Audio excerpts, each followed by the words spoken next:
Oke, selamat pagi anak-anak. Assalamualaikum warahmatullahi wabarakatuh.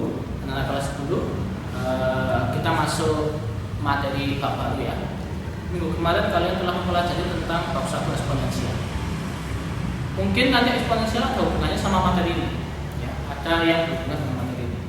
Materi apa yang kita pelajari hari ini? Kita akan mempelajari materi yang sudah kalian pelajari saat di SMP, yaitu barisan dan deret, atau dulu kalian mengenalnya dengan pola.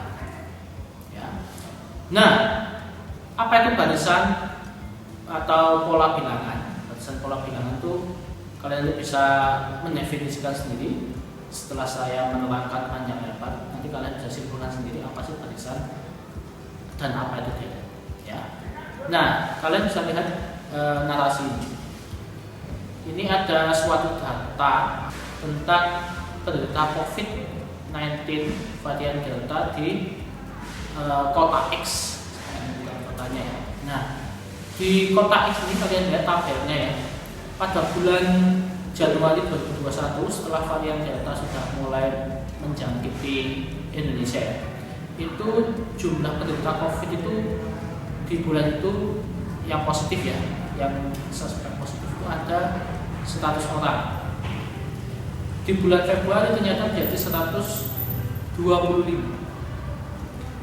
Di bulan Maret itu ada 150 dan di bulan selanjutnya 175. Misalkan saya punya pertanyaan seperti ini, maka di bulan Desember 2021 penderita COVID jika pertambahannya itu konstan itu jumlahnya jadi berapa? Apakah kalian bisa mengajarkannya walaupun belum saya ajari secara mendalam? Bisa, kalian bisa pakai nalar biasa mengajarkannya, ya. Tapi setelah kalian mempelajari materi ini, mungkin kalian bisa mengajarkannya itu lebih efisien lagi. Kalian bisa mencari jumlah penderita COVID di Desember 2021. Kalian juga bisa saja mencari penderita yang positif COVID di tahun 2022. Kalian juga bisa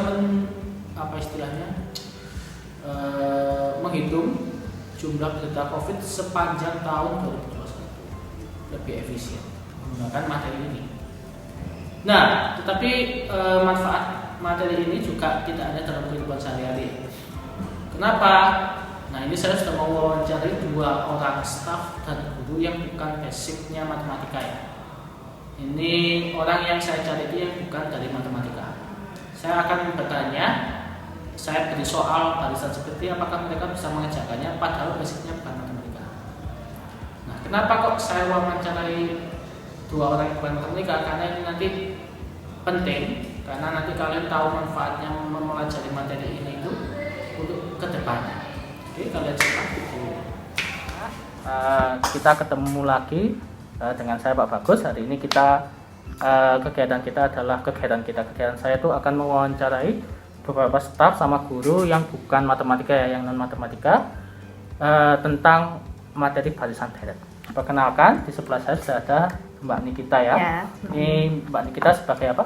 Saya staf humas. Staf humas. Kalau boleh tahu dulu lulusan mana? S1 mana? S1 akuntansi. Akuntansi ya. Jadi nggak ada, ya ada matematikanya, cuma nggak pure matematika ya. Jadi ilmunya itu nggak pure matematika. Tidak mempelajari baris dan deret. Ya. Materi kita hari ini kan barisan dan deret. Saya akan coba menanyai sih pengetahuan barisan deret di orang-orang selain matematika itu bagaimana, dan apa nanti manfaatnya untuk bagi orang-orang selain matematika ya di kehidupan sehari-hari. Barisan deret itu apakah manfaatnya hanya di materi matematika saja, apakah bisa nanti ditemukan di masalah-permasalahan lain. Oke, saya akan pertama menanyai soal barisan deret. Ini soal UTBK, TPS. Oke, soal ini. Oke, soalnya seperti ini Mbak Nikita. Iya, oke. Ini ada barisan 12, 8, 16, 12, 22, 18, 30, titik. Nah, kita itu disuruh ngisi titik-titiknya itu pola lanjutannya gimana. Ini kan polanya nanti kan harus membentuk suatu pola tertentu ya, yang sama. Iya. Menurut sampean titik-titiknya itu diisi berapa? Mungkin kelipatan 2 ya. Jadi kalau menurutku Jawabannya yang C, yaitu Yang C. 26. Oke, polanya bagaimana?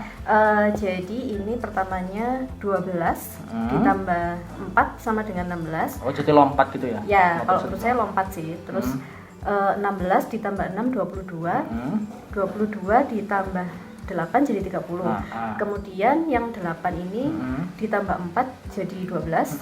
12 ditambah 6 jadi 18. 18 ditambah 8 jadi 26. Oke, Jadi jawabannya yang C. Oke, sip. Itu anak-anak ya. Betul sekali. Itu salah satu contoh dari pola bilangan. Ini yang levelnya agak tinggian nih, yang levelnya host. Dan Mbak Nikita lancar untuk mengerjakannya. Alhamdulillah. Oke. Mbak Nikita itu dulu itu lulusan SMA mana? Saya MAN 2. MAN 2. Hebat kan? Ya. Terima kasih. Nah, saya tanya kembali ke Mbak Nikita. Mbak Nikita pernah menemui soal seperti ini nggak? Misalkan di luar pembelajaran matematika pernah menemui soal seperti itu mana? Pernah di soal tes CPNS. Oh, tes CPNS. Iya. Jadi ternyata soal-soal seperti ini juga nanti akan bertemu lagi ya di beberapa tes ya, misalkan tes CPNS seperti itu ya. Ya, betul. Jadi anak-anak kalian tetap walaupun kelihatannya susah, soal seperti ini perlu dilatih karena nanti kalian pasti akan menemui contoh ini tadi di soal UTBK ya. Nanti ada di CPNS, terus kalian misal menjadi pegawai bank, nanti tes apa istilahnya? Tes masuknya, tes apa itu Mbak namanya? Psikotes. Ya. Nah, psikotesnya nanti ada barisan deret juga. Ya. Oke, terima kasih Mbak Nikita atas kesempatannya. Sama-sama. Oke, kita akan lanjut ke staf sama guru yang lain. Jadi sebelum anak ketemu lagi dengan saya Pak Bagus ya. Tadi kita sudah berbincang dengan Mbak Nikita, staf dari Humas ya. Sekarang kita akan mewawancarai guru atau staf lain yang bukan dari bidang matematika. Perkenalkan Bu, monggo. Ya, nama saya Bu Aisyah. Kita mungkin bertemunya itu di mata pelajaran matematika yaitu pendidikan Pancasila dan kewarganegaraan. Oke, sip betul. Ini soalnya ada anak TB juga. Oh TB, oh iya, saya ngajar TB juga. Nah, seperti itu. Jadi saya akan mewawancarai lagi menanyakan soal barisan deret di orang-orang yang bukan dari matematika. Apakah mereka bisa mengerjakan soalnya tanpa harus mengetahui materinya terlebih dahulu? Moga Bu Aisyah, saya beri satu soal. Bu Aisyah bisa mengerjakan, kalian sudah lihatnya di sini ya. Ini ada barisan 2, 5, 9, 14, 20, 27, 35. Nah, suku selanjutnya dari pola barisan tersebut berapa? Kalau melihat dari sini sepertinya itu ditambah ya Pak. Ya. 2 ke 5 itu ditambah 3, 5 ke 9 ditambah 4, 9 ke 14 ditambah 5, 14 ke 20 ditambah 6, 20 ke 27 ditambah 7, 27 ke 35 itu ditambah 8. Berarti untuk selanjutnya adalah 35 ditambah 9. Jawabannya adalah 44. Nah, sip. Ini di papan tulis nggak ada caranya, cuma soalnya. Jadi memang terbukti kalau kita itu nggak harus bisa dulu materi ini untuk bisa mengerjakan soal-soal barisan deret. Jadi soal barisan deret matematika itu salah satu ilmu matematika yang kita itu mengerjakannya bisa langsung pakai nalar tanpa harus diketahui, harus diperdalam ilmunya. Bu Aisyah, ngomong-ngomong pernah menemui soal seperti ini selain di pembelajaran matematika? Oh ya, pernah menemui soal ini itu dan tes CPNS ya. Waktu Bu Aisyah mengikuti pendaftaran tes CPNS itu ada soal seperti ini.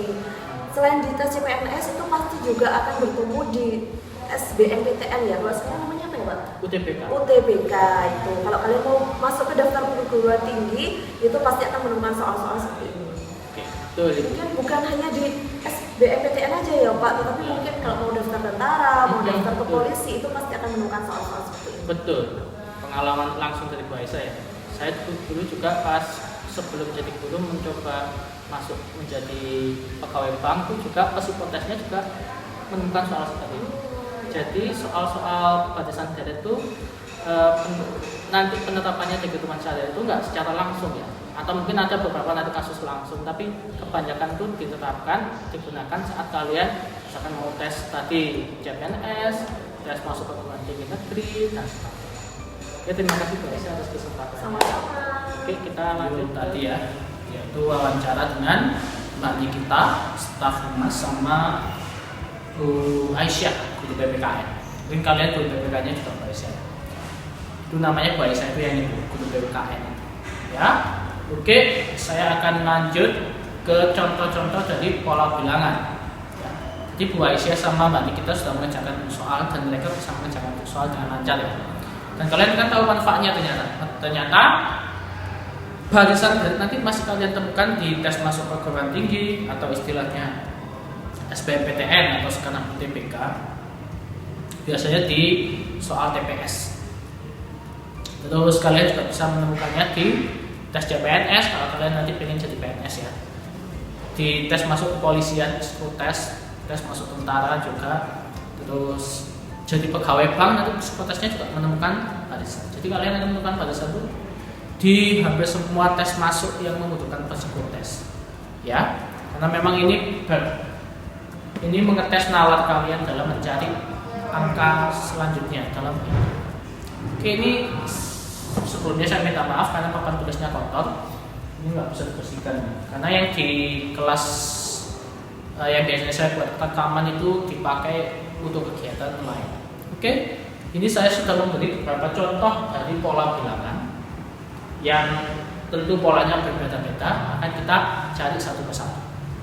Yang pertama ada 1, 4, 7, 10, 13, 16. Ini ada titik-titik 2.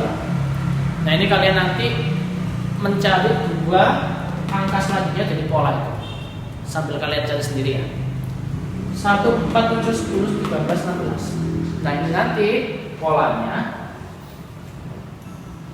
1 ke 4 itu nambah 3, 4 ke 7 tambah 3, 7 ke 10 tambah 3. Ternyata pola itu harus gini ya. Kalau kalian mengerjakan soal pola itu ya, pola yang berurutan itu bisa sama ya. Bisa pola yang berurutan sama, atau kalau nggak sama polanya bisa penjualan, bisa pengurangan, bisa kalian, bisa pembagian. Kalau nggak sama, coba kamu loncat satu-satu. Jadi kalau berurutan nggak sama, coba loncat satu-satu. Kalau nggak sama lagi, coba loncat 2-2. Kalau nggak sama lagi, coba kamu hitung polanya satu persatu. Walaupun beda, misalnya kamu 2 tambah 3, kamu coba terus saja. Mungkin aja nanti setelah berapa pola nanti ulang lagi. Jadi harus ada perulangan pola di mengerjakan soal barisan dan kata. Memang sih, memang ini masalah nalar ya. Kan nanti manusia diciptakan beda-beda ya. Ada yang bagus di ininya, bagus di itunya. Biasanya orang yang mengerjakan ginian cepat itu memang bagus di penalaran kuantitatifnya, di apa ya? Ya kuantitatifnya di perhitungannya. Ya. Kita lanjut plus 3 plus 3 plus 3 plus 3 plus 3 berarti plus 3 terus ya. Tambah 3 19 tambah 3 24. Yang pola yang ini yang bisa ada yang sudah bisa menemukan. Kalau kalian sudah menemukan, berarti kalian kemampuan kuantitatifnya bagus. Ini dikurangi 4, kurangi 4 terus ya. Jadi kurangi 4 jadi 5, kurangi 4 1. Jadi jawabannya 5 sama 1. Terus yang ini kali 2 tambah 2 tambah 4 tambah 8. Polanya kok aneh gitu ya. Coba kalau kali 2 kali 2 kali 2 terus benar. Jadi ini kali 2 tambah 4 kali 2 120. Itu ya. Terus yang ini dia bilangannya berkurang, berarti bisa pengurangan bisa pembagian. Kalau pengurangan terlalu besar ya. Biasanya kalau dari besar kecil itu biasanya perkalian atau pembagian. Berarti ini bagi 2 atau kali setengah juga boleh. Bagi 2 sama kali setengah itu sama aja. Bagi 2 bagi 6, bagi 2 bagi 2 3. Atau kali setengah, biasanya dipakai yang mana Pak? Biasanya yang kali setengah. Terus yang ini kali tak mungkin nih, 3 ke 5 masuk tambah 2, 5 ke 8 tambah 3, 8 ke 12 tambah 4. Oh nambahnya ini berurutan ya. Ini namanya, nanti saya kasih nama masing-masing barisannya.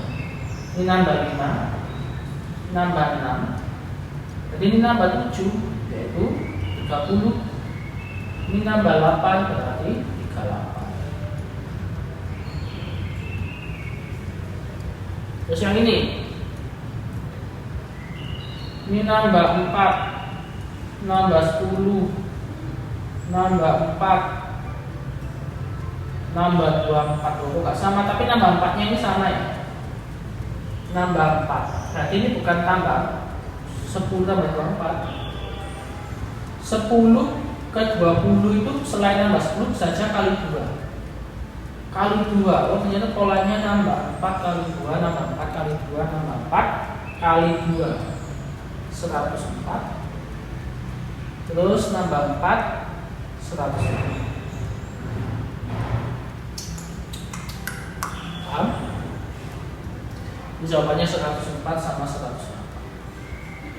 Sekarang yang ini nambah 1, nambah 2, nambah 0, nambah 3, kurang polanya kayak tadi bukan ini. Kalau pola 1-1 ini gak nemu, coba kamu lompati satu bilangan. Set, nambah 3, nambah 3, nambah 3, ternyata mau loncati satu bilangan, nambah 3, 10 nambah 3, 13. Terus yang ini, oh sorry, kok letaknya di sini, itu letaknya di sini,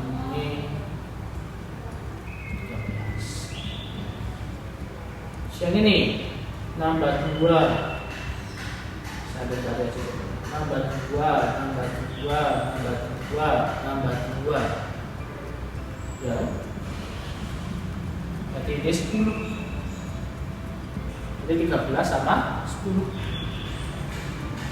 Yang ini nambah 3, nambah 5, nambah 7, nambah 9.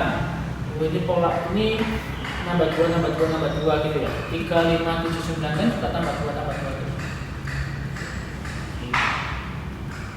Nambah 11, berarti nambah 13, berarti 49.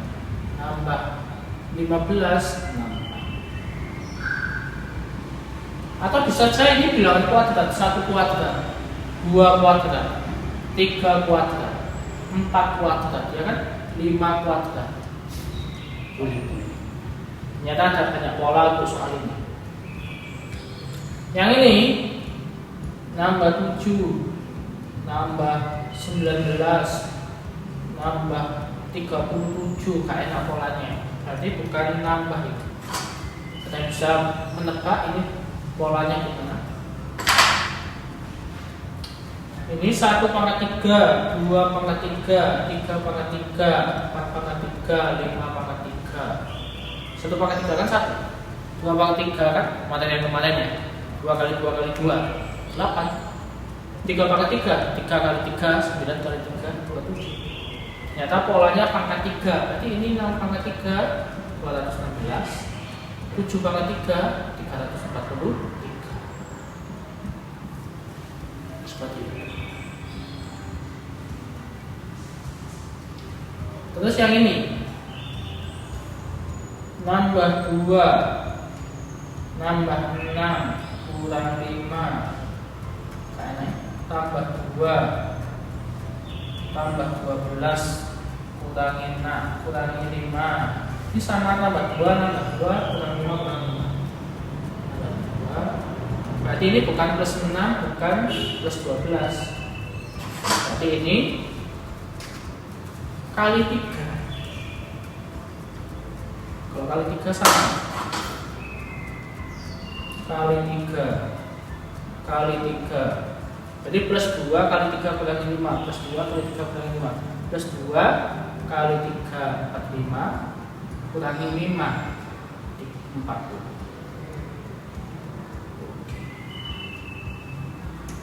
Terus yang ini, nah ini balasannya unik.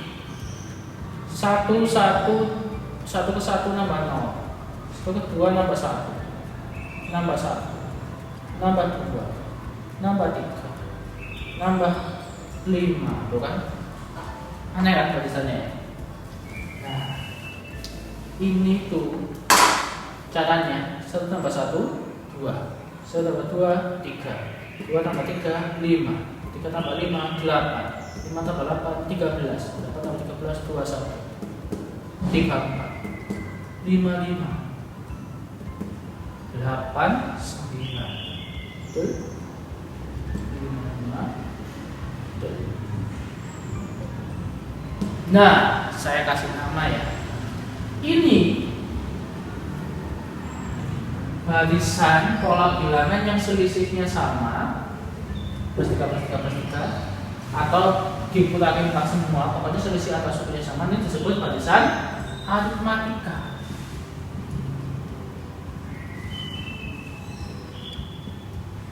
Barisan yang setiap sukunya kelipatannya sama, bisa dikali, pokoknya perkalian sama suku yang berdekatan itu sama, kali 2, kali 2, kali 2, kali 2, kali setengah, kali setengah, kali setengah, kali setengah. Ini disebut barisan geometri. Ini disebut barisan geometri. Ini yang nambahnya itu, jadi ini kan nambah 2, nambah 3, nambah 4, nambah 5. Terus ini tuh ada selisihnya lagi, nambah 1, nambah 1, nambah 1 yang konstan. Itu disebut barisan aritmatika bertingkat. Barisan aritmatika bertingkat. Ini barisan aritmatika bertingkat. Yang polanya nggak beraturan, terus 4 kali 2 ini barisan biasa. Yang ini juga gitu, kalau lompat satu-satu ini barisan biasa, barisan nggak ada namanya ya. Kalau yang ini juga bertingkat kan, nambah 2, nambah 2, nambah 2. Ini kan nambah 3, nambah 5, nambah 7, nambah 9. Setiap pertambahannya kan ada selisihnya lagi, plus 2, plus 2, plus 2, plus 2, plus 2. Ini juga barisan aritmatika bertingkat sama kayak ini.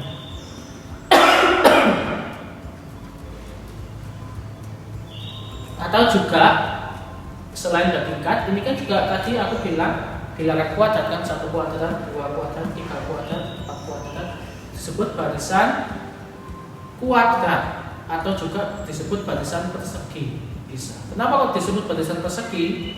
Karena nanti ini kalau saya ubah jadi titik itu kayak persegi. 1 titik, 4 titik, 9 titik. Nah, bisa dibuat persegi kan? Dan seterusnya. Ini disebut barisan kubik.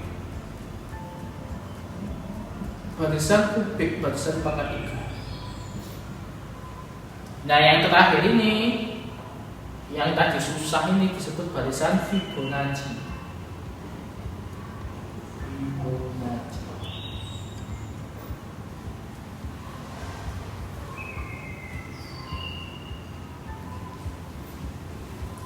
Nah, yang akan kita pelajari di bab 2 itu hanyalah barisan aritmatika sama geometri. Tapi untuk barisan-barisan yang lain kalian latih untuk yang tadi itu, kayak tadi sama ibu-ibu yang tadi itu, untuk persiapan misalkan tes masuk perguruan tinggi atau tes CPNS itu harus sering latih. Oke, kita lanjut ke materi pertama yaitu barisan aritmatika. Ini sudah saya hapus. Nah, sekarang kita ke barisan aritmatika. Nah, anak-anak, apakah itu barisan aritmatika? Tadi barisan aritmatika itu ini definisinya di bawah ya. Barisan aritmatika itu adalah barisan yang mana selisih antar suku yang berdekatan itu sama. Nah, nanti di barisan aritmatika kalian mengenal unsur-unsur yang namanya suku n, suku awal, beta, dan n. Ini itu apa ya? Jumlah sukunya. Barisan sama deret beda, nanti kalian akan mengetahui perbedaannya. Kita ke barisan aritmatika dulu ya. Jadi definisinya sudah ya. Nah, misalkan saya punya barisan seperti ini. Jadi ada suku pertama, suku kedua, suku ketiga, suku keempat, suku kelima, dan seterusnya sampai yang suku terakhir itu suku ke N. Suku awal itu disimbolkan A. Kalau barisan aritmatika tadi beda atau selisihnya sama ya. Beda atau selisih atas sukunya kan sama. Misalkan B. Terus suku kedua itu A itu penambahan B, jadi A tambah B. ketambahan B lagi jadi A tambah 2B suku 3. Terus tambahan B lagi, A tambah 2B ditambah B lagi, 2B ditambah B lagi 3B, dan seterusnya. Kalau lihat suku pertama ada B-nya nggak? Nggak ada kan? Di suku pertama kan B-nya nggak ada, alias 0 B-nya. Di suku kedua B-nya cuma 1. Di suku ketiga B-nya 2. Di suku keempat B-nya 3. Maka nanti di suku ke N B-nya berapa? Suku pertama B-nya 0, suku kedua B-nya 1, suku ketiga B-nya 2, suku keempat B-nya 3, suku kelima B-nya 4, suku ke-10 B-nya 9, suku ke-100 B-nya 99. Maka suku ke N B-nya berapa? N-1. Jadi B, banyaknya B itu selisih 1 ya. Kalau 1 itu 0 B-nya, kalau 2 B-nya 1, kalau 3 B-nya 2 dan seterusnya. Nah inilah rumus mencari suku ke N. Jadi untuk mencari suku ke N pada saat aritmatika itu A plus N-1B. Dengan A itu apa? Suku awal. B itu beda atau selisih antar sukunya. N itu adalah mengikuti ya. Kalau ini U1 N-nya 1, U5 N-nya 5. Jadi apa ya? Jumlah suku. Contoh soal yang awal tadi yang tentang penderita COVID di kota ini. Di bulan Januari. Januari itu saya anggap U1. Atau U1 kan suku awal ya, A. Itu 100. Di bulan Februari itu jadi 125 dan suku 2. Dari sini kita tahu bahwa bedanya berapa? 25. Sekarang pertanyaannya, carilah jumlah penderita COVID yang positif di bulan Desember. Nah, Desember itu berarti kan bulan ke-12 ya, 12. Kalau kita pakai manual kamu tambah 25 terus gak apa-apa. Tapi kalau pakai rumus ini, A-nya itu suku awalnya 100, saya kasih dulu rumusnya. A-nya 100, N-nya itu tadi Desember kan 12 tadi. 12 min 1, bedanya kan tadi namanya 25 terus. Jadi 100 11 kali 25. Ingat perkalian didahulukan.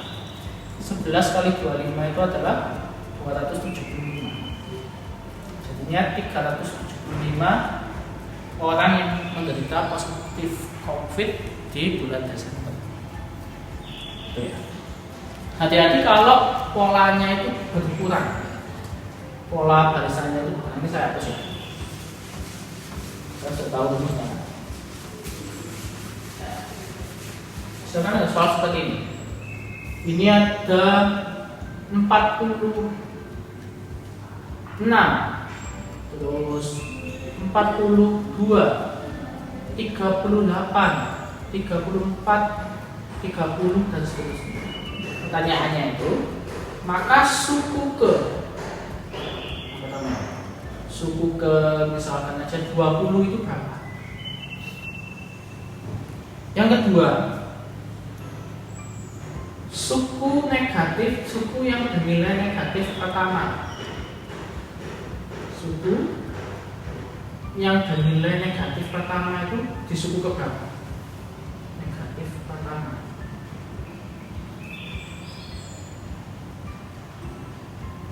Suku keberapa? Berarti kita cari N-nya. Ini soal yang HOTS. Yang pertama ini nyari suku ke-20. Nah ini kamu manual sampai 20 gak apa-apa. Kurangi 4, kurangi 4, kurangi 4, kurangi 4 sampai nanti ke 20. Jadi kalau pakai rumus tadi, UN sama dengan A plus N-1B. Suku awalnya apa? 46. Kita justru nyari suku ke-20, berarti U20.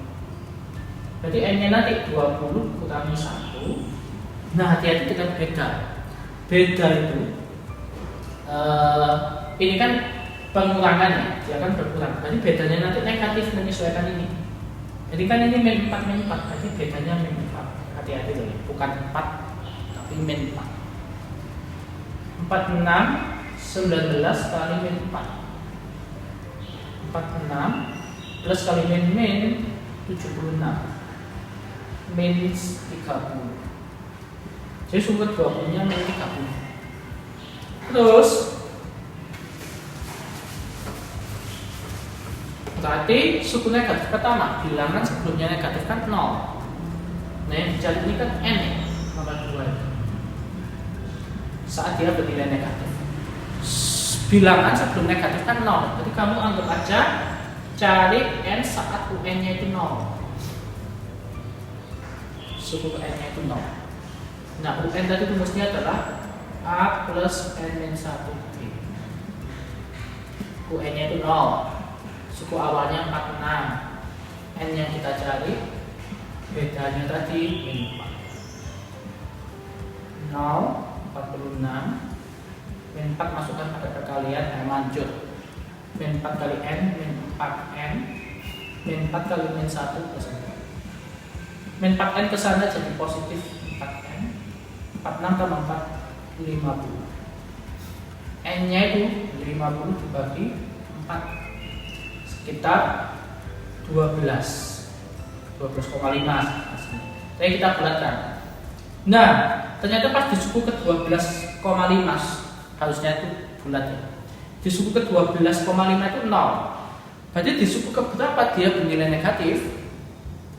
Dia akan negatif kalau di suku ke setelahnya 12,5 ini akan negatif di suku ke 13. Setelah 12 kan 13. Di suku ke 13 dia nanti bernilai negatif.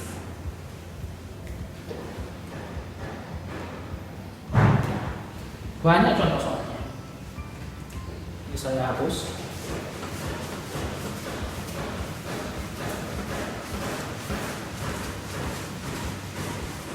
Berapa lagi soal? Misalkan diberikan barisan 3 apa lagi? 6, 9, 12, 15 dan seterusnya sampai misalkan aja apa namanya 45. Pertanyaannya adalah carilah ada berapa banyak suku. Berarti yang dicari apa? N-nya yang dicari N. Jadi UN sama dengan A plus N min 1B. UN suku tadinya itu 45, A nya itu 3, N nggak tahu, B nya ini kan nambah 3 terus. Ini B nya 3. Semua saya bagi 3. Ini salah satu trik menghitung. Bagi 3 15, bagi 3 1, bagi 3 ini habis, sisanya N min 1. 1 kurangi 1 kan habis. Jadi N nya itu 15.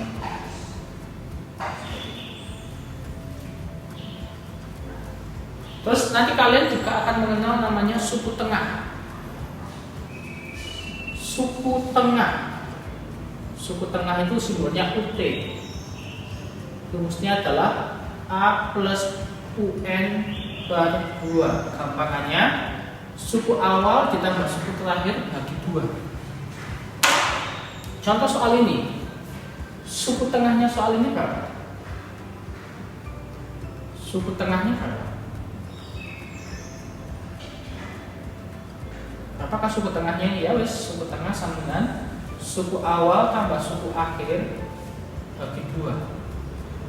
Suku awalnya 3, suku akhirnya 45 bagi 2. 48 bagi 2, 24. Jadi suku ke tengahnya itu adalah 24. Seperti itu. Contoh satu lagi.